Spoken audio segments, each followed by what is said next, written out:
travaux effectués par l'État dans la cité religieuse. En Égypte, on va vers un second tour présidentiel. Pour l'heure, les résultats partiels placent le candidat des frères musulmans en tête. Enfin, Koumba Diakhaté Mar respecte le rendez-vous du vendredi soir dans Week-end Sport. Elle nous parle de football, de rugby, entre autres disciplines sportives. Bienvenue, l'ambassadeur du Canada au Sénégal, reçu en audience par le Premier ministre Abdoul Mbaye. Les deux autorités ont échangé sur les relations entre les deux pays. Ils réfléchissent ensemble sur les moyens de renforcer la coopération entre le Sénégal et le Canada. Je vous propose d'écouter Perry John Calderwood au micro de Bachirba. La réunion, c'est d'échanger sur les relations entre le Canada et le Sénégal et parler des possibilités de renforcer les excellentes relations qui existent déjà entre nos deux pays. En ce qui concerne la coopération pour le développement, nous avons un programme très important ciblé dans le secteur d'éducation et la sécurité alimentaire. Donc, j'ai parlé avec le Premier ministre sur les possibilités, comment on peut travailler ensemble pour renforcer la collaboration dans ces deux secteurs. On a aussi parlé de comment on peut promouvoir les investissements canadiens au Sénégal et promouvoir les échanges commerciaux entre nos deux pays. Et bien sûr, il y a déjà une relation politique très importante de longue date entre nos deux pays. Donc, on a parlé des valeurs qu'on partage, la bonne gouvernance, la promotion des droits de la personne et la paix et la stabilité en Afrique et autour du monde. Ouverture ce matin à Dakar de la conférence annuelle des chefs de parquet. Ils vont échanger autour du thème justice et impunité. Le coup d'envoi des travaux a été donné par le ministre de la Justice. Le compte-rendu est signé Seydina Alunfal. C'est devenu un rituel. Chaque année, le ministre de la Justice rencontre les chefs de parquet pour débattre sur un thème. Justice et impunité a été choisi cette année. En retenant comme thème de ce cadre de réflexion justice et impunité, j'ai voulu vous inviter, magistrats de parquet d'instance et d'appel, à un débat libre et franc autour des difficultés que vous rencontrez afin de leur trouver des solutions durables. Un choix qui n'est pas fortuit, il s'agit de définir de nouveaux programmes permettant d'éradiquer l'impunité. Le développement de la criminalité, plus particulièrement de la délinquance financière, que j'aime appeler la délinquance en col blanc, face aux conquêtes des défenseurs des droits de l'homme et des défenseurs du principe de présomption d'innocence, place les magistrats du ministère public dans une position délicate. Je vous tiens encore à dire qu'un traitement particulier d'un dossier sensible ne veut absolument pas dire un traitement de faveur. Le ministre de la Justice a encouragé les chefs de parquet à travailler pour un meilleur fonctionnement de la justice, une manière, dira-t-elle, de pérenniser la réputation d'état de droit de notre pays. La secrétaire adjointe aux affaires humanitaires américaine s'est rendue à Diourbel au 3e jour de sa visite au Sénégal. Valérie Amos a fait l'évaluation des programmes déroulés sur place dans le cadre de la lutte contre la crise alimentaire. Elle dit être préoccupée de l'évolution de la situation au Moukaltoum Sall. Ndoulo, à 10 km de Diourbel. C'est par cette communauté rurale que la secrétaire générale adjointe des Nations Unies aux affaires humanitaires a démarré sa visite. Une occasion pour elle de remettre aux populations un don en nourriture et en semences. Une distribution de vivres qui entre dans le cadre du partenariat entre le Programme alimentaire mondial et la FAO. Deuxième étape de la visite de Valérie Ramos, ce site du programme de renforcement nutritionnel dans la ville de Diourbel. Un programme soutenu par l'UNICEF, la Banque mondiale et l'OMS. Ici, les tout petits bénéficient d'un suivi nutritionnel régulier. Dernière étape, ce centre de santé de Diourbel-Ville où les enfants atteints de malnutrition sévère sont traités. Après cette visite, Valérie Amos a dit toute son inquiétude face à la situation au Sénégal. La situation aujourd'hui au Sénégal est grave. Nous avons une crise du fait qui affecte environ 850 000 personnes et qui vient du fait que les récoltes n'ont pas été suffisantes et du fait qu'il y a une sécheresse.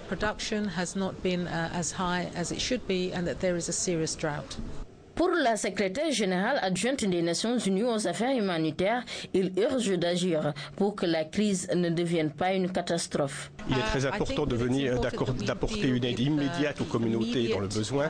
Il est important également de les aider à augmenter leur capacité de résistance à l'avenir, ce qu'on appelle la résilience, ce qui peut se faire notamment par les projets que l'on a vus ce matin, les distributions. Les 6,3 millions dont vous parlez viennent d'un organisme qui s'appelle le CERF et qui permet de démarrer rapidement des programmes d'assistance alimentaire. 2 millions ont été accordés à la FAO afin de pouvoir justement fournir des semences pour les agriculteurs. Pour rappel, la mauvaise campagne agricole 2011-2012 a affecté plus de 50 000 personnes dans la région.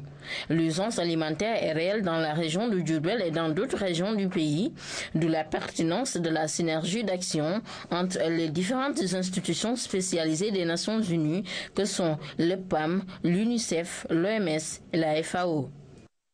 Pour booster le secteur de la pêche, le gouvernement du Sénégal compte s'appuyer sur des ressources humaines de valeur.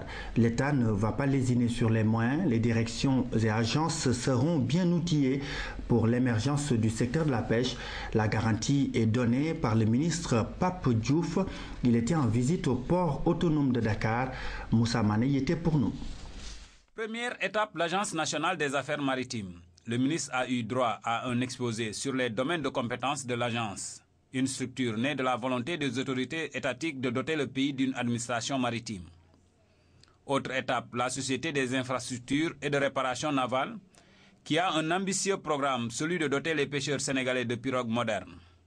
Au consortium sénégalais d'activités maritimes, une projection vidéo a permis au ministre de constater les réalisations de la société. Du COSAMA à la direction des pêches maritimes, il n'y a qu'un pas. Pape Diouf et sa délégation ont été sensibilisés sur la mission de la direction. Objectif, une mise en œuvre de la politique de l'État en matière de pêche. Une visite très riche en enseignements. Avant de demander et de fixer des objectifs à ses collaborateurs, je pense qu'il faut se rendre compte des conditions dans lesquelles ils travaillent. Il est vrai que c'est des secteurs que je connaissais, mais qui ont beaucoup évolué.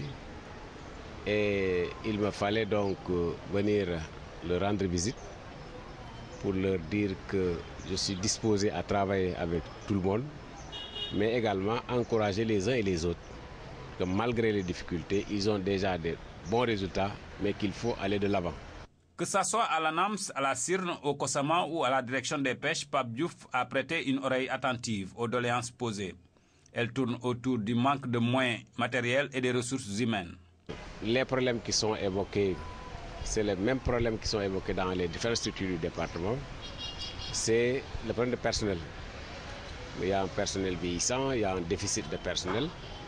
Je crois qu'il faudra s'atteler à cela. Le ministre est aussi revenu sur la suppression de certaines agences du ministère et Pape Diouf d'affirmer que ceci entre dans le cadre de la rationalisation des ressources souhaitée par le président de la République Macky Sall. La signature du livre d'or de la direction des pêches maritimes a clôturé la visite. L'ancien président de la République du Sénégal face à la presse, Maître Abdoulaye Wade, s'est prononcé sur le débat politique de ces derniers jours. Il a réaffirmé sa volonté de ne rien faire qui puisse gêner l'actuel président de la République du Sénégal. Nous écoutons Maître Abdoulaye Wade. Je ne voudrais pas dire le moindre mot, commettre le moindre acte qui puisse gêner mon successeur, à qui je souhaite un grand succès. S'il arrivait à faire mieux que moi, je ne pourrais que m'en réjouir, car il vient du PDS, Il a fait ses premières armes dans notre parti. Il a été nourri au lait du libéralisme social. Au demeurant, lorsqu'un fils fait mieux que son père doit s'en réjouir au lieu d'en être jaloux. C'est vrai que dans tout ce qui va suivre à partir de maintenant,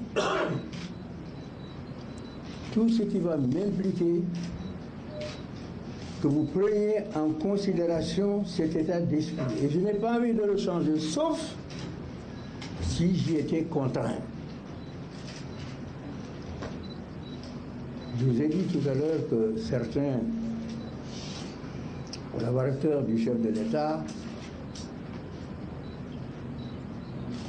sont en train d'exagérer et d'aller vers les limites du tolérable. Je comprends parfaitement qu'un pouvoir qui succède à un autre ait généralement besoin d'exorciser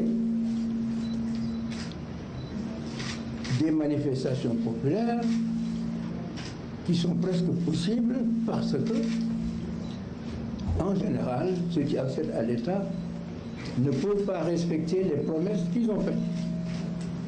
Donc, presque partout, on peut penser qu'il peut y avoir des manifestations populaires, et c'est pourquoi on attaque le prédécesseur. J'étais prêt à supporter certaines choses. C'est dans la nature humaine. Mais trop, c'est trop. Et je voudrais donc, après avoir exposé ma volonté de ne jamais avoir le moindre problème avec l'actuel chef de l'État, je voudrais dire que je ne peux pas tolérer que l'on porte atteinte à mon honneur. Maître Abdoulaye Wade, ancien président de la République du Sénégal, secrétaire général national du Parti démocratique sénégalais, en point de presse cet après-midi. Visite d'une délégation d'entrepreneurs français au projet Éco-Village du Sénégal. Ils ont fait un tour à Mbakobel dans la région de Thiès. Ce village témoin est en train de tourner le dos à la pauvreté et à la précarité. L'agence en charge des éco-villages maintient son ambition d'atteindre 12 000 villages. Le reportage est signé à Biboumbay. Mbakombel doit son nom à ce baobab qui trône majestueusement sur le village.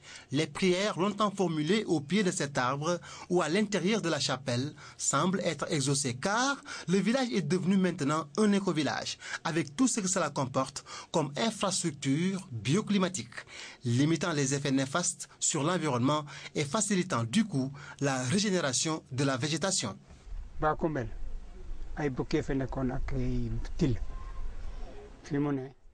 Mbakombel était un village habité par des hyènes et des chacals. Mais aujourd'hui, c'est un bond en avant. C'est extraordinaire. Nous avons de l'électricité, le poisson, les champs, la case des tout-petits, l'élevage. Nous nous réjouissons de cette transformation en éco-village. Nos petits-fils vont bénéficier grandement de ces réalisations. Ces femmes du village, par exemple, sont désormais épargnées des durs travaux avec ce moulin à mil qui tourne en plein régime pour atténuer la corvée.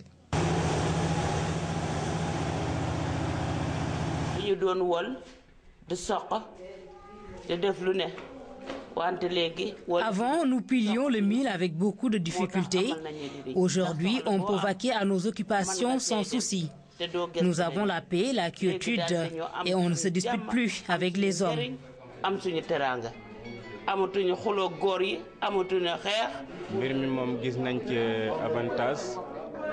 Nous avons vu de réels avantages avec l'arrivée de ces machines. Les femmes du village étaient trop fatiguées. La délégation d'entreprises françaises aura de nouvelles idées pour asseoir un nouveau partenariat qui vise la multiplication de ces projets d'éco-village, du même type que Macombel, ou même l'école, sans compter la cantine scolaire, la case des tout-petits, la dizaine d'ordinateurs connectés au système solaire fonctionnent au rythme de l'éco-village. À Macombel, dès qu'on est arrivé, il n'y avait pas d'électricité. Ce que nous avons fait tout d'abord, on a électrifié. Quand on a électrifié, les gens ont pu accéder à l'électrifié. Après, on s'est intéressé à la question de l'eau. Il y a eu un forage ici qui fonctionne à l'énergie solaire. Après l'eau, nous avons construit un périmètre écologique et nous avons essayé de donner les moyens d'existence durable des populations ici. Ce qu'il faut retenir, c'est que nous avons essayé d'abord de créer la richesse au sein des populations, donc c'est la dimension économique de lutte contre la pauvreté. Nous avons essayé également de permettre l'accès aux services sociaux de base. Dans cet éco-village situé dans la communauté rurale de Sandiara, dans la région de Thiès, les villageois développent plusieurs initiatives, comme le périmètre écologique pour le maraîchage, la pisciculture, visant à éradiquer la pauvreté. Les partenaires de cet éco-village espèrent revenir encore avec des projets qui seront immortalisés au pied de ce baobab, témoin de toute l'histoire de cette localité. En 10 ans, 4 mines d'or ont été découvertes à Massawa, c'est dans la région de Kédougou. Même si les sociétés minières respectent le code de l'environnement, l'exploitation peut avoir un impact réel sur l'environnement. Le groupe de recherche environnement Presse est allé faire le constat. Le reportage est de René Massigadiouf. L'espace en exploration s'étend sur plusieurs kilomètres carrés dans un paysage de rêve. Sur les sites des indicateurs de découverte d'or, les sondages qui en matérialisent l'existence déterminent avec précision les caractéristiques. Des lignes de sondage sur de longues distances dressées par des géologues sénégalais exclusivement sortis de l'université Cheikh Anta Diop de Dakar. Vous allez voir tout le long de ces 2 km où on va marcher, vous allez voir des trous sur chaque ligne, vous allez voir 3 à 4 trous. Mais ils ont des profondeurs variables. Il y a moins profond, beaucoup plus profond, mais c'est des lignes les trous sont espacés de 50 mètres par ligne. Massawa est l'une des zones minières en devenir. Les géologues ont pu déceler la présence de centaines de tonnes d'or. La compagnie Rangol, qui en assure l'exploitation, a ouvert ses portes à une trentaine de journalistes et chercheurs, une mission d'imprégnation sur ces problématiques. La société fixe la barre à 60 tonnes avant toute exploitation. À ce jour, on est à 63 tonnes d'or de réserve, 60 tonnes d'or exploitables. Mais en ressources, on tourne autour de 110 tonnes d'or. On a un problème métallurgique, on a un problème de récupération qui se pose aujourd'hui. On est confronté à un problème d'énergie. Pour exploiter cet or, il nous faut beaucoup d'énergie. Le coût d'énergie est très élevé. Donc systématiquement, il nous faut chercher de l'énergie à bon prix ou avoir de l'additionnel qui n'est pas récupérable, non réfractaire. Parce que l'or qu'on a aujourd'hui à Massawa est différent de l'or qu'on a dans la zone de Sabodola. En 10 ans, ce sont 4 mines d'or qui ont été découvertes par la société sur ce territoire très grand de la région de Kédougou. À la phase d'exploitation, un impact réel sur l'environnement n'est pas exclu. L'application stricte du Code de l'environnement sera de rigueur. Un exposé global sur l'état des lieux en précise la portée. Les pays existent avec une... Cette activité va s'amplifier par rapport aux gisements qui sont en train d'être découverts dans la région. Ça se fera. Maintenant, il y a des textes qui disent très clairement qu'en exploitant, à la fin de l'exploitation, on doit réhabiliter. Donc les textes sont très clairs par rapport à cela. Les découvertes d'or à Massawa remontent à 2007. Les études techniques liées à l'exploitation démarrent dès que la barre des 60 tonnes est atteinte, initialement prévue en 2011. Elles ont été reportées à 2014, voire 2015. Nous restons dans nos régions entre Thiès, Diourbel et Kaolack. 90 à 95% des commerçants appliquent les nouveaux prix des denrées de première nécessité. Le constat est fait par les autorités de l'UNACOIS. Ils étaient en visite dans ces régions. La sensibilisation et la conscientisation vont s'étendre sur l'ensemble du territoire. Reportage à Basso. Loin des bureaux climatisés de Dakar, l'UNACOIS Diapo veille à l'application des prix des denrées alimentaires. Après Thiès, la capitale du rail, Diourbel, capitale du mouridisme, a accueilli la délégation conduite par Idi Thiam, président de l'Union nationale des commerçants et industriels du Sénégal. Nous sommes en tournée nationale pour faire une sensibilisation. Nous avons commencé par Thiès, Diourbel. Aujourd'hui, nous sommes à Kaolack. On va faire une étape à Fatick. Mbour et pour continuer la sensibilisation un peu partout dans le pays, parce que le problème qu'il y a sur cette convention, nous avons privilégié, beaucoup plus privilégié la communication pour permettre aux commerçants, permettre aux détaillants de vendre les prix indiqués dans l'arrêté ministériel. Donc il y avait déjà un pourcentage assez important sur l'application. Aujourd'hui, ça ne fait que renforcer encore cette sensibilisation pour qu'il y ait une application de 100%. Et parce qu'aujourd'hui, je ne peux pas dire que nous avons 100%, mais actuellement, nous sommes à 90% d'application. Les prix de l'huile, du riz et du sucre sont appliqués à 90 voire 95%, des pourcentages satisfaisants selon les membres de l'Union. Autre lieu, autre constat, Kaolack, une zone commerciale qui a permis de faire le point. Dans ce magasin, les fournisseurs appliquent au moment où les demi-grossistes et détaillants sont comblés de joie. Je suis très heureux de cette visite du président Idi Thiam à la tête d'une forte délégation de l'UNACOIS. Nous, commerçants de Kaolack, nous avons appliqué les prix fixés depuis que l'UNACOIS a signé le partenariat avec le gouvernement du Sénégal. Cela va aussi de notre intérêt car nous sommes aussi des consommateurs. Chef service de commerce bi nga xam ne moo war a arbitrer moo wax ne wàññi appliqué nañ ko à 95%. Plus d'une cinquantaine de groupements de femmes de l'UNACOIS soutiennent cette politique menée par les deux partenaires que sont l'État du Sénégal et l'UNACOIS Diapo. Ils promettent de poursuivre ce partenariat qui vise à réduire les peines et souffrances des populations en matière d'approvisionnement. L'UNACOIS Diapo qui respecte le partenariat qui le lie à l'État du Sénégal, le Conseil national du patronat qui s'engage à accompagner le gouvernement. L'organisation patronale salue la suppression des 59 agences de direction. Son président Beidiagne était face à la presse. Le compte-rendu d'Elhaj Malik Sissé. Face à la presse, le Conseil national du patronat salue les actes de bonne gouvernance et de transparence posés par le nouveau régime. Ce socle de valeurs de progrès et que des actes de bonne gouvernance et de transparence viennent d'être posés par le gouvernement, notamment la création d'un office national anticorruption, la mise en place d'une commission de restitution et de recouvrement des biens mal acquis, la suppression de 59 structures administratives et agences, l'instauration d'une commission de suivi des politiques économiques, et la réactivation de la Cour de répression contre l'enrichissement illicite. Après la mise en place du nouveau cadre institutionnel de bonne gouvernance et de transparence, le CNP invite l'État à décliner sa feuille de route. C'est-à-dire que l'État présente sa vision prospective du développement socio-économique du Sénégal et les leviers sur lesquels il va agir. Les 5 prochaines années plutôt. La politique macroéconomique, les politiques sectorielles, les investissements publics prioritaires, les mesures incitatives pour accroître l'investissement privé. Concernant la passation des marchés publics, le secteur privé demande aux nouvelles autorités de privilégier les entreprises nationales. Des États les plus forts le font chez eux. Il est absolument nécessaire. Si nous ne réglons pas ce problème d'accès au marché des nationaux dans des secteurs stratégiques et importants, je ne vois pas comment, dans le long terme, nous pourrons continuer à asseoir notre économie.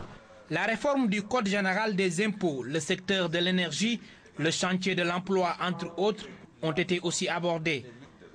Ce face-à-face avec les journalistes était aussi une occasion pour le Conseil national du patronat de présenter sa revue Entreprendre Plus du mois de mai qui traite des assises de l'entreprise et de la gouvernance économique. Conclave des médecins chefs de région, chefs de service et directeurs nationaux de santé. Cette rencontre en interne a permis de poser un diagnostic sans complaisance du système dans son ensemble. La question des ressources humaines et celle de la quête de performance ont constitué des points forts de ce comité interne de suivi qui se tient tous les 3 mois, nous dit Omar Diaw. Ces chiffres révèlent une réalité crue qui à elle seule renseigne clairement sur l'ampleur des défis à relever. Des progrès sont certes enregistrés dans la lutte contre le paludisme ou la couverture vaccinale par exemple, mais il faut faire plus et mieux. La nécessité d'avoir une vraie politique de ressources humaines. Ça, c'est un point majeur qui a été vraiment répété à plusieurs reprises. Nous avons également discuté des différents programmes et du rôle des régions dans la mise en œuvre donc, de leur plan de travail. Dans cette vaste salle où l'on retrouve les réflexes de prise de notes des années estudiantines, des directeurs nationaux, des chefs de service et des médecins-chefs de région. De l'analyse des résultats de l'EDS5 à la méningite en passant par la poliomyélite et le dialogue social, aucun problème n'a été éludé au cours des discussions. L'État et le ministère aussi doivent prendre en compte maintenant les revendications et notamment les acquis et voir comment les mettre en œuvre. Les ressources humaines, les infrastructures, les équipements, la contrepartie de l'État, les rapports avec les bailleurs ont dès le début des travaux attiré l'attention du ministre. Tous les bailleurs de fonds aujourd'hui vous parleront de financement basé sur la performance. Donc c'est quelque chose d'unanime. Rigueur, engagement, dynamisme, effort et exemplarité sont autant de qualités souhaitées au quotidien. La tutelle a salué les résultats obtenus par la région de Thiès en termes d'indicateurs atteints. Globalement, cette rencontre a permis d'y voir plus clair. Ça a permis à tous les acteurs véritablement de discuter, d'avoir une idée par rapport aux performances atteintes, aux occasions manquées et des stratégies à mettre en œuvre pour régler les problèmes à venir. Cette instance de coordination a été l'occasion de larges échanges pour situer les points forts et les zones de faiblesse du système de santé. Elle a permis de mettre en lumière les nombreux défis. Ces conclusions peuvent servir à la revue annuelle conjointe avec les partenaires. La réunion des gouvernements, des travailleurs et des employeurs des pays membres de l'OIT se tient à Genève, en Suisse, à partir du 30 mai. Le conseil d'administration de l'Organisation internationale du travail va procéder à l'élection du nouveau directeur général de l'institution.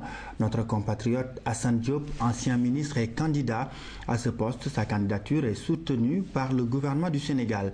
Les explications avec Yorosar. La 101e conférence internationale du travail aura donc lieu du 30 mai au 15 juin au siège de l'Organisation internationale du travail dans la capitale helvétique. Pour le Sénégal, fini les délégations pléthoriques qui plaçaient notre pays tout juste derrière la Chine. Mais le toilettage s'est effectué de manière démocratique sur la base des dernières élections de représentativité. Pour les travailleurs, 14 délégués ont été désignés. Il y a eu 57 environ 222 qui avaient participé, qui avaient voté aux élections de représentativité. Si vous divisez ça par 14, c'était très simple. Chaque organisation syndicale qui a le coefficient de 4807 a un délégué. Et nous avons travaillé sur cette base pour attribuer d'abord les délégués. Et comme il en restait, on a utilisé la technique du plus fort reste pour attribuer le complément. Ce qui fait qu'à l'arrivée, la CNTS s'est trouvée avec 6, l'UNSAS avec 4 dans les pouvoirs, la CSA avec 2, la CNTS-FC avec 1 et FGTSB avec un délégué. Ce qui fait les 14 qui revenaient aux travailleurs. Mais la préoccupation première du gouvernement du Sénégal est de faire passer la candidature de notre compatriote Assane Diop, ancien ministre de la Santé et de la Fonction publique. Sa candidature a reçu la bénédiction du président Macky Sall qui a engagé tout le gouvernement à y travailler. On a un très bon candidat. Monsieur Assane Diop a occupé plusieurs fonctions ministérielles au Sénégal. Il a été un grand dirigeant syndical. Il a été le responsable des relations internationales de la CNTS. Il a été ministre du Travail. Il a occupé plusieurs postes de ministre. Et il a été directeur au niveau du bureau au niveau de Genève. C'est quelqu'un qui connaît l'institution, qui peut faire avancer très vite l'institution. C'est un candidat qui a les compétences pour pouvoir occuper ce poste. Cette année, en plus des discussions qui auront lieu autour de la crise mondiale de l'emploi des jeunes, l'attention de la délégation sénégalaise sera également portée sur l'adoption éventuelle d'une recommandation destinée à étendre la notion de sécurité sociale aux travailleurs les plus vulnérables. C'est une question cruciale pour l'Afrique.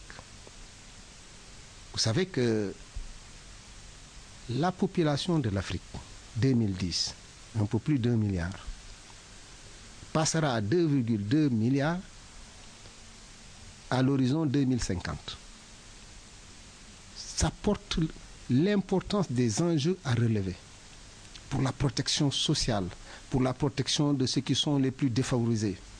Le socle de protection sociale part du principe que la sécurité sociale est un droit humain et un impératif économique et social.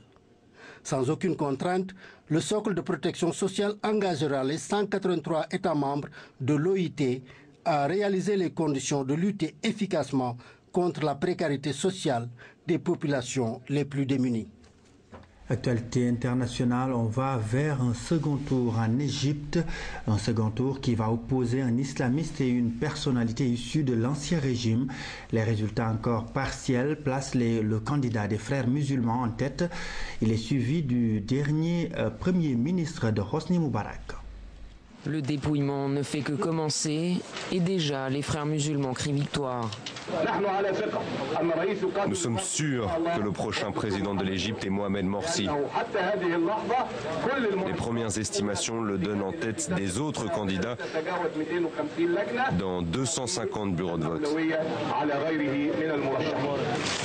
Une première annonce confirmée par les islamistes après le dépouillement des bulletins dans la moitié des bureaux de vote. De son côté, la Ligue arabe a souligné la bonne tenue du scrutin. Nous avons 50 observateurs dans différents endroits du pays. J'ai visité ce bureau de vote et je trouve que tout s'y passe pour le mieux, de façon totalement intègre. Je n'ai entendu aucune plainte venue de qui que ce soit. Pour la commission électorale, le second jour du scrutin s'est déroulé tout aussi calmement que le premier. Et comme la veille, l'ouverture des bureaux de vote a été prolongée d'1 heure afin de permettre au plus grand nombre d'électeurs de voter. Selon les autorités électorales, le taux de participation atteindrait les 50%. Les électeurs avaient pour la première fois un vrai choix entre une dizaine de candidats. Les résultats devraient être connus dimanche. Si aucun candidat ne remporte la majorité absolue, les Égyptiens devront départager les 2 candidats arrivés en tête, les 16 et 17 juin. Chez nous, la faculté des sciences et technologies de l'éducation et de la formation a 50 ans. L'institution va célébrer ce cinquantenaire avec faste. Plusieurs activités culturelles et scientifiques sont au menu. Mais avant d'en arriver là, nous proposons de revisiter l'histoire de cette faculté avec Mortal Diop. Faculté des sciences et technologies de l'éducation et de la formation FASTEF. Cette institution qui forme les professeurs de collège et de lycée ainsi que les inspecteurs d'enseignement de tous ordres a 50 ans aujourd'hui. Mais au cours de sa longue histoire, elle a connu d'importantes mutations. À sa création en 1962, elle s'appelait Centre pédagogique supérieur. Quelques années plus tard, le centre est devenu École normale supérieure. Dans le courant des années 2000, le gouvernement qui voulait ouvrir l'accès de formation pédagogique au plus grand nombre a transformé l'école en faculté rattachée à l'université Cheikh Anta Diop de Dakar. 14 nationalités, et jusqu'à l'heure actuelle d'ailleurs, des pays francophones, continue de subir une formation chez nous, de la Mauritanie jusqu'aux Comores. Donc nous tenons à conserver évidemment ce patrimoine, mais aussi à nous mettre, de nous ouvrir au processus d'innovation technologique. La FASTEF, c'est donc 50 ans d'histoire. Ce cinquantenaire va être fêté en grande pompe. Vous verrez donc que c'est d'abord une fête du souvenir, une fête qui va permettre d'honorer tous ceux qui ont donné de leur force, de leur énergie, de leur savoir-faire pour former les enseignants de notre pays et d'Afrique. La cérémonie de lancement des activités de ce cinquantenaire est prévue ce 26 mai. À l'occasion, l'ancien directeur général de l'UNESCO, Amadou Mahtar Mbow, va introduire une communication axée sur l'histoire de cette institution. Le cinquantenaire va se dérouler jusqu'en décembre 2012. Plusieurs manifestations scientifiques et culturelles sont prévues tout au long de cette période. Je vous le disais en début de journal, ce soir, une large fenêtre sur les préparatifs du pèlerinage marial de Popenguine. À quelques heures donc de l'événement, l'heure est aux préparatifs. Nous avons fait un tour à la centrale des œuvres de Dakar. Côté logistique, tout est fin prêt. C'est ce que nous dit René Léon Fonseca dans ce reportage. Les travaux vont bon train, un village presque installé. À Popenguine, la SDE, l'ONAS et la SONES, chacun de son côté, s'activent pour accueillir les pèlerins dans de bonnes conditions. Le ministre de l'Hydraulique et de l'Assainissement, en visite sur le site, rassure. Je suis heureux de vous annoncer ici que toutes les recommandations et toutes les décisions ont été prises. Vous avez vous-même vu sur le terrain de l'effectivité de ces décisions sur le terrain. Donc toutes les instructions données par M. le Président de la République ont été respectées. Comme à l'accoutumée, les pèlerins viennent par milliers et ont noté des manquements, notamment en ce qui concerne l'approvisionnement en eau. Pour résoudre définitivement cette question, le ministre confirme la réalisation de nouvelles infrastructures hydrauliques. Il y a une vieille doléance qui était là tout le temps, depuis de longues années. Le comité d'organisation et l'Église avaient toujours voulu qu'il y ait un bon château d'eau et un forage à Popenguine. Je puis vous affirmer aujourd'hui que sur instruction de M. le Président de la République, que ce sera chose faite. Que l'année prochaine, le forage et le château d'eau seront opérationnels. Tout est fin prêt pour accueillir les pèlerins. Le comité d'organisation est satisfait des travaux. Je puis vous dire qu'aujourd'hui, à l'heure où je vous parle, nous sommes en bonne voie. Tout ce que les services de l'hydraulique et de l'assainissement s'étaient assignés à faire, ils l'ont réalisé. Et maintenant, à quelques heures du pèlerinage, je ne veux pas dire nous croisons les doigts, nous implorons le ciel. C'est une démarche de foi qui fait que Dieu lui-même nous a déjà devancés. Et il a déjà donné sa bénédiction sur tous ceux qui viendront à Popenguine. Et c'est pour cela que je voudrais simplement dire un grand merci à l'État. Accompagné de techniciens de son département, le ministre est venu constater les dispositions prises pour un bon pèlerinage. Omar Gueye a promis que d'ici l'année prochaine, les problèmes récurrents de l'accès à l'eau lors de ce grand événement religieux ne seront plus qu'un mauvais souvenir. Nous avons plutôt suivi le reportage de Kaltoum Gueye sur la visite du ministre de l'Hydraulique à Popenguine, Omar Sarr, qui était dans la cité religieuse pour faire le point des préparatifs et constater l'exécution des engagements pris par le gouvernement du Sénégal. Et nous retournons sur l'élément de René Léon Fonseca à quelques heures du grand pèlerinage marial de Popenguine. L'heure est aux préparatifs.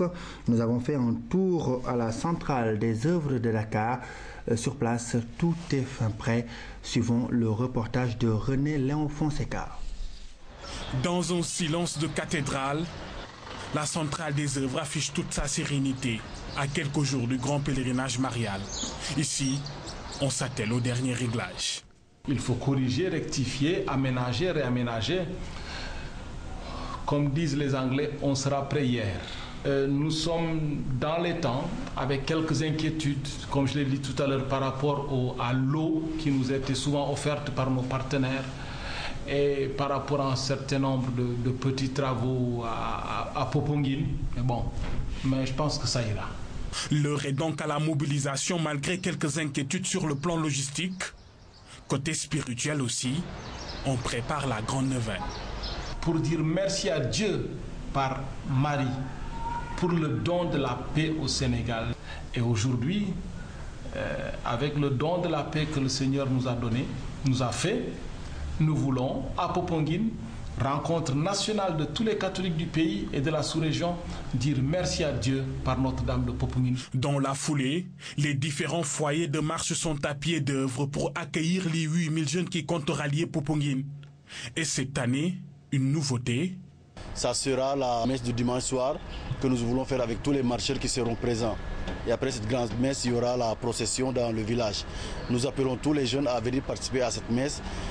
Et ceux qui seront à cette messe-là n'auront pas besoin de revenir à la messe du lundi matin à 10h parce que c'est les mêmes textes, donc c'est la même célébration. Une célébration pleine de solennité pour les 200 000 fidèles qui doivent faire les déplacements. À 48 heures de l'événement à la centrale des œuvres, on affiche sourire et confiance. Ce soir, nous allons à la découverte de l'un des 7 diocèses du Sénégal. Il s'agit du diocèse de Saint-Louis, situé dans une zone fortement islamisée. Il abrite la plus vieille cathédrale de l'Afrique de l'Ouest. Carte postale du diocèse qui couvre Louga, Saint-Louis et Matam, avec Éric Nimadi. Créé en 1966, le diocèse de Saint-Louis est le plus grand du pays en termes de superficie. Il s'étend sur plus de 73 000 km², soit le tiers de la superficie du Sénégal. Il y a 7 paroisses, 2 ici à Saint-Louis, donc la cathédrale Saint-Louis, ici Notre-Dame de Lourdes. On a Louga, Sainte-Thérèse de l'Enfant Jésus. On a Savoigne, Saint-Prosper et Blaise. On a Richard Toll, Saint-Joseph Oublié, Podor, Saint-Michel et Matam, les martyrs de l'Ouganda. Toutefois, malgré cette étendue, le diocèse de Saint-Louis est le moins peuplé du pays. Moins de 8 000 fidèles, dont une grande majorité de migrants, venus principalement des autres diocèses. En 46 ans d'existence, Saint-Louis a connu 3 évêques. Le premier, Monseigneur Prosper Dotz, un métis saint-louisien. Il a été remplacé en 1975 par Monseigneur Pierre Sagnan, originaire de la Casamance. À la démission de celui-ci en 2003, un autre fils du Sud lui succède. Il est l'actuel évêque. Dès son arrivée à la tête de l'Église du Nord, il s'est fixé cette priorité pour sa pastorale. Il y a les religieuses, voilà. Et puis il y a la pastorale classique qui est de s'occuper des chrétiens, mais il y a la pastorale sociale, la santé, qui s'occupe de l'ensemble, les écoles, et puis la Caritas. Nos écoles, les 2 tiers, ce sont des musulmans. Et puis la Caritas, quand on aide, il n'y a pas de distinction, c'est les êtres humains qui n'ont pas à manger ou qui n'ont pas d'eau qu'on aide. Quand on creuse un puits, c'est pour tout le monde.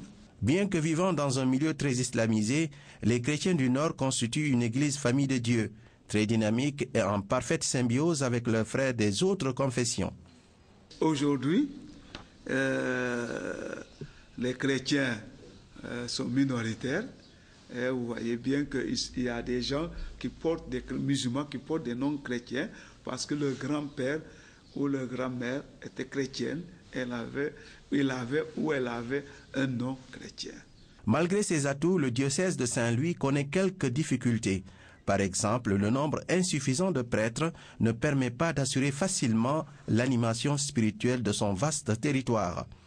Un sérieux problème auquel s'ajoute la vétusté des lieux de culte. Au moins 12 000 jeunes du Sénégal sont attendus à Popenguine-la-Sainte. Ils vont marcher pour rallier la Sainte Cité. À la veille de leur départ, Monseigneur Paul Abel Mamba Diatta, évêque de Ziguinchor, leur livre un message. Ceci avant la messe qu'il va présider à Popenguine. Nous l'écoutons au micro de Moussa Mané. Chers jeunes du Sénégal et d'ailleurs, comme chaque année et à la suite de nombreux autres pèlerins, vous avez librement choisi le sacrifice de la marche pour rallier le sanctuaire de Popenguine à la rencontre de Notre-Dame de la Délivrande, pour lui montrer ainsi votre amour et votre fidélité. Merci pour la force de votre amour et de votre foi qui nous édifie. Je vous invite à entreprendre cette démarche de foi avec ferveur et dans un esprit de sacrifice et du don de soi auquel est un véritable sens chrétien. Dieu aime qui donne avec joie, nous dit Sainte Thérèse de l'Enfant Jésus. Nous vous invitons également, venant de divers horizons, à vivre cette démarche dans un esprit de fraternité, de famille, avec la joie qui va avec, pour montrer à tous votre commune appartenance à une même famille qui est l'Église du Christ, et que Marie est notre mère à tous, puisque son Fils Jésus nous l'a donné au sommet de la croix. Le Crédit Mutuel du Sénégal participe à sa manière à la réussite du pèlerinage marial de Popenguine. L'institution financière vient de remettre au cardinal Théodore Adrien Sarr un important don à vivre et un soutien financier. Ibrahim Ndong. Des bouteilles d'eau pour les marcheurs, des sacs de riz, une enveloppe financière, un don du Crédit Mutuel du Sénégal à l'endroit de la communauté chrétienne. Fidèle à sa vocation sociale, le CMS se veut utile à toutes les communautés religieuses du Sénégal, un acte apprécié à sa juste valeur par le chef de l'Église catholique. Vous remercier pour la sollicitude, l'attention que vous manifestez à cette société en tout moment, mais particulièrement à l'occasion de ce grand événement du Sénégal, grand événement de la communauté catholique du Sénégal, ce pèlerinage marial de Popenguine. Sollicitude qui se manifeste de façon très concrète, très utile, mais très importante. On ne dira jamais assez la joie que nous avons eue vraiment, et même l'agréable surprise que nous avons eue l'an dernier, quand vous nous avez annoncé le don d'une ambulance. Cette rencontre avec le cardinal Théodore Adrien Sarr a été aussi une occasion pour les responsables de l'entreprise de réitérer leur engagement citoyen. Le Crédit Mutuel est une entreprise nationale, certes, mais une entreprise surtout citoyenne, qui se veut de participer sur tous les événements majeurs de ce pays, et tout en participant au développement économique et social. Et ça, c'est extrêmement important. Développement économique et social, oui, mais pas seulement dans une contrée donnée ou pas seulement en faveur d'une communauté donnée. Nous la voulons, cette participation, de façon large, de façon équitable et de façon juste. Le chef de l'Église catholique n'a pas tari d'éloges pour ses hôtes. Il les a aussi invités à rester dans cette logique de cohésion sociale. Déjà, nos équipes sont à Popenguine sur place dès demain. Vous aurez les échos de cette 124e édition du pèlerinage marial de Popenguine avec bien sûr les équipes de la télévision nationale et de la radio nationale. Pour accélérer les travaux de l'Institut islamique Cheikh Ahmadou Bamba de Dakar, le khalife général des Mourides a contribué à hauteur de 3 milliards de francs CFA. La communauté mouride de la région de Dakar sera d'ailleurs en assemblée générale demain samedi. La rencontre sera présidée par le porte-parole du khalife général des Mourides. Les détails avec Abibou Mbaye. Les usagers de l'avenue Cheikh Ahmadou Bamba devront désormais faire avec les désagréments causés par les camions de sable et autres caterpillars qui sont en plein dans le remblaiement du site devant abriter l'Institut islamique, la grande mosquée Massalikul Jinan. Depuis que le khalife général des Mourides a posé sur la table 3 milliards 100 millions de francs CFA, c'est un nouveau coup d'accélérateur qui est donné pour aller vite afin que ce projet voie le jour. Après avoir soulevé les contraintes techniques sur le site, la communauté mouride de Dakar et banlieue s'engage à davantage remobiliser les talibés au cours d'une assemblée générale qui sera présidée ce samedi par Serigne Bassirou Abdou Khadre, porte-parole du khalife général des Mourides. Cette instruction, nous l'avons transmise à l'ensemble des talibés de la région de Dakar, que nous tous, unis comme un seul homme, nous soyons présents ici pour accueillir le représentant et le porte-parole du khalife général des Mourides pour qu'il puisse nous délivrer un message qui vient de son éminence, le khalife général des Mourides, Cheikh Sidil Mokhtar. L'objet réel de cet appel sera dévoilé par le porte-parole du khalife, en l'occurrence Cheikh Ahmadou Bachir. Il sera également beaucoup question au cours de cette assemblée générale, une évaluation du travail des commissions techniques chargées d'exécuter ce grand chantier si cher à la communauté mouride pour le triomphe de l'islam. Abiboumaï, merci. Nous en arrivons à Week-end Sport. Koumba Diakhatema respecte le rendez-vous comme tous les vendredis soirs. Bonsoir. Bonsoir Thierno. Nous démarrons avec du football. Sénégal-Maroc 1-0. Et donc la toute première victoire du Sénégal devant le Maroc après 27 confrontations en terre marocaine. Et donc les Lions du Sénégal se sont imposés 1-0. C'était tout à l'heure un match que vous avez suivi en direct sur la RTS. Et nous y reviendrons d'ici la fin de cette page sport. Mais Thierno, Maroc-Sénégal, la version féminine se joue ce samedi à Rabat. Et donc un choc de Lyon comptant pour les éliminatoires allés de la CAN 2013 dames. Le coup d'envoi de ce match sera donné demain à 16h30 GMT au complexe Prince Moulay Hassan de Rabat. Donc Maroc-Sénégal chez les dames. Football, toujours combat, Coupe du Sénégal, les 16e de finale se disputent à partir de ce samedi. Et 16 matchs étalés sur 4 jours avec pas moins de 5 chocs sont au programme. Déjà ce samedi, il y a Guédiawaye CSS GFC qui sera en attraction dans ce match. Une équipe de Ligue 1 va forcément tomber ce samedi. Idem pour la confrontation 100% Ligue 2 entre la Jeanne d'Arc et la Renaissance. Et dimanche, le choc Touré-Kunda HLM sera au rendez-vous, sans oublier Jaraaf Niary Tally lundi. Coupe du Sénégal, mais rugby, la finale est prévue ce samedi au stade Iba Mar Diop. À l'affiche, Djambar Requin ce samedi à 17h.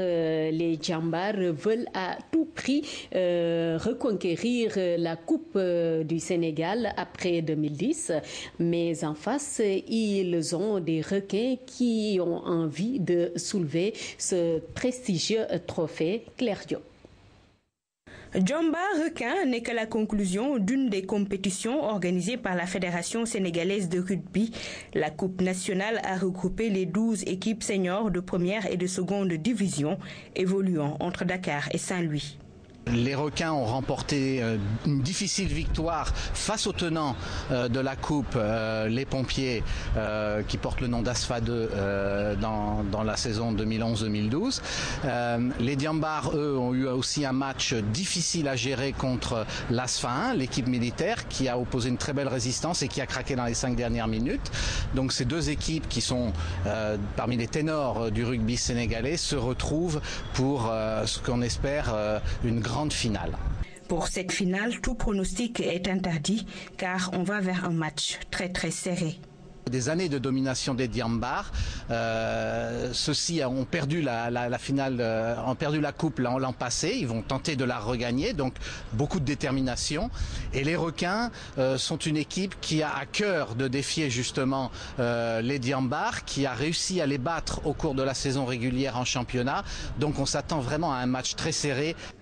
La fête du rugby débute à 15h avec la finale des juniors moins de 18 ans. Elle oppose Yeumbeul à Yoff. Donc après ce match de levée de rideau Yeumbeul-Yoff, il y a la finale de la Coupe du Sénégal. Djamba Requin et Thierno, nous restons au chapitre sport de combat avec Mohamed Ali Ndiaye qui va défendre ce samedi son titre Union européenne. Ce sera dans un combat qui va l'opposer au vice-champion d'Italie, José Maria Guerrero. Le combat aura lieu en Italie à Cagliari. Travailliste, la Ligue de Dakar démarre sa saison le 2 juin. Et c'est le foot à 7 qui démarre la saison des sports travaillistes samedi prochain. La Ligue a pour objectif cette année d'organiser le maximum de compétitions avec au programme football, jeu de dames, Scrabble, pétanque et le président de la Ligue de Dakar des sports travaillistes, Mamadou Traoré, que nous écoutons. S'accentuer sur le football à 11 qui va démarrer le 2 juin. On profite de l'occasion pour faire un appel à toutes les structures, les sociétés qui nous ont soutenus, qui ont tout le temps participé à nos compétitions au niveau de la Ligue des sports travaillistes. On fait un appel à tout le monde de venir, de participer. On va s'accentuer aussi sur les compétitions de pétanque, jeu de dames et Scrabble. Donc on va insister sur ça et essayer d'innover sur l'environnement des compétitions. Essayer d'organiser des compétitions régulièrement. Chaque semaine, on va organiser des compétitions dans les différentes structures sportives. Dans le programme du week-end, il y a aussi des courses hippiques. Ndande, dans la région de Louga, va abriter le galop de ce dimanche, une course qui va regrouper toutes les catégories, poulains de 2 ans, poulains de 3 ans, Bayard, Foutanké et Narougor, une journée organisée par le président du conseil rural, Pape Lo, et c'est Laman Mbaye qui porte sa parole, nous l'écoutons. Une journée dédiée au cheval, mais ce sera également une journée du sport d'une manière générale, plus également la culture. Parce que qui connaît Ndande, c'est que c'est une ville de culture, c'est l'ancienne capitale, parce que Mboul a été capitale du Kadior, et Ndande a été un point d'ancrage historique où on retrouve également le Kalom. Le Kalom qui est un puits légendaire, et à travers, n'est-ce pas, tout simplement cette course, c'est l'ensemble de la culture donc du village qui sera revisité. Je crois que Ndande n'a jamais été en reste, et ce sera un moment de rencontre, un moment de partage, un moment d'échange également, un moment où la culture et le sport seront célébrés. Combat, cette journée de course hippique est dotée de la coupe du ministre de l'élevage. Aminata Mbengue Ndiaye, c'est elle-même qui a remis le trophée à l'organisateur Pape Lo. La cérémonie a eu lieu ce vendredi au ministère de l'élevage. C'était en présence des membres du comité national de gestion des courses hippiques, le ministre de l'élevage que nous écoutons au micro de Pendambao. C'est une occasion pour nous de vous féliciter pour tous les efforts que vous êtes en train de faire dans le domaine des courses hippiques et également dans le domaine du cheval tout court. Féliciter le directeur du développement équin pour tous les efforts également qu'il a menés depuis près de 30 ans au service du cheval. Le cheval joue un rôle important dans le développement de notre pays parce que pratiquement toutes les activités agricoles sont soutenues par le cheval. Il se trouve également que dans notre région, donc la région de Louga, la plupart des activités de transport, on y voit également le cheval, dans la plupart des activités de transport. Donc c'est un compagnon important pour nous, important pour le Sénégal. Et je voudrais donc remercier Pablo d'avoir eu cette initiative, remercier les membres du CNG également d'avoir soutenu cette initiative et vous dire que le président Macky Sall est également très fier de ce que vous êtes en train de faire dans le domaine du cheval. Il vous félicite, de même que le Premier ministre Abdou Mbaye. Et nous espérons que cette journée sera un point de départ, en tout cas, pour d'autres compétitions beaucoup plus importantes, pour des compétitions qui nous permettront, encore une fois, d'apprécier ce qui est en train de se faire au niveau